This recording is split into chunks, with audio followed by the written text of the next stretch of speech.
Ngayon mga lodis, magluto tayo ng tinulang manok.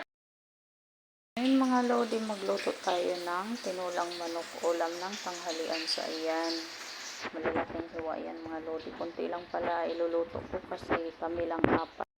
So magkuha muna tayo ng tanglad mga lodi. So tara, samahan nyo ako kukuha ng tanglad. Ayan, nandito tayo ngayon sa may garden yan. Kuha tayo ng tanglad. So ayan mga lodi yung tanglad. So magkuha na tayo mga lodi ng tanglad. So ayan, dito tayo ngayon sa labas. Ito, kuha na ito karon mga lodi. So nakakuha na taog tanglad. So nakakuha na ako dito sa tinula na ako na manok. So daan naman ayan. Kung ikaw ay taga Mindanao or Bisaya, so kabalo ka magbugkot sa tanglad na para dili siya mabungkag. So babalik na tayo mga lodi kasi so ang una natin isa yung bawang leya at isunod na rin natin tong manok. So ayan ang mga lodi, ginisa ko na yung manok. Lalaki ng hiwa. Ayan, sa hita pa lang nilagay na. Solid na sa isang tao lang.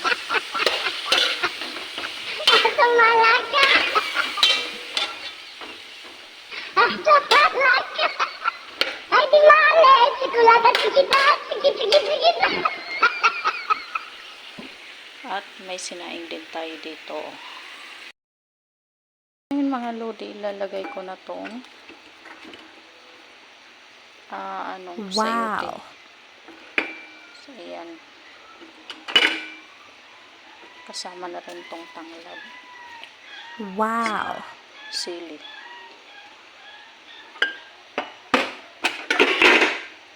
Yan mga lodi.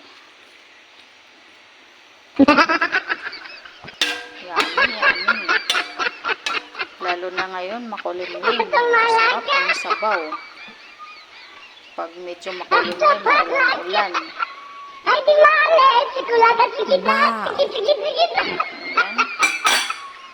Mga lodi, ang ating tinulang manok. So mamaya pag naluto yung sayote, so ilalagay ko na rin yung dahon ng sili mga lodi. Ilalagay na natin mga lodi itong dahon ng sili sa tinola ng manok. So pwede nang kumain kasi hindi pwede na lata tong dahon ng sili. Kailangan hapot lang siya. Paglagay mo, patayin agad yung apoy mga lodi. So ayan, tara mga lodi, kain na tayo. Ayan mga lodi, yummy ang ating tinulang manok. So maulan-ulan talaga ngayon, masarap ang sabaw pag maulan-ulan mga lodi. So titikman natin itong mga lodi. Ayan.